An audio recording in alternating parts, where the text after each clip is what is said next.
tunafikiria na kupanga kwamba Singapore iwe chini ya shirikisho na Malaysia. Tuko? Sasa tujiulize tena, baada ya miaka 61 wale ambao tulifananishwa nao Singapore, wao walikuwa na kiongozi aliyotambua Lee Kuan Yew. Alianza kudai haki mapema, Malaysia wakaona kero, wakamfukuza mbali. Singapore imetoka leo. Singapore iko wapi? Yote mpaka kutufanya sisi tuzungumze kwamba pahala pa kigezo chetu cha ukubwa wa maendeleo tunataka kuyafikia, tunasema dira yetu ni dira ya Singapore.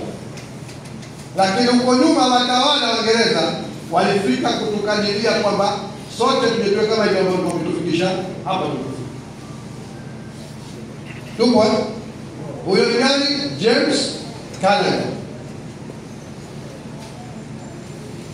Mkitaka kuliona hili, katafuteni kitabu kinaitwa Conflicts and Harmony in Zanzibar cha Sheikh Ali Muslim Barwani, anayanukuu.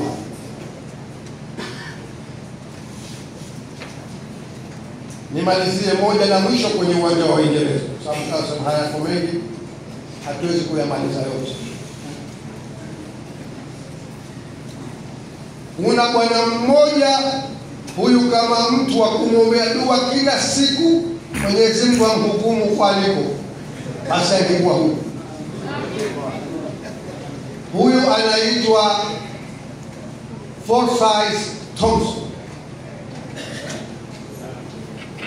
Huyu alikuwa jasusi wa Kiingereza, lakini kama kaida yao huwa wakiletwa katika nchi zetu hizi wanapachikwa katika nafasi za utumishi ili kuonekana kwamba yeye kaja kwa lengo la colonial service, kutumikia serikali ya kikoloni.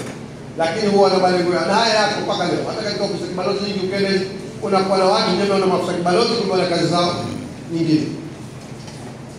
Forsyth Thompson alifika pahala, alikuwa ndo katika ofisi ya balozi mkaazi wa Kiingereza hapa Zanzibar, British Resident.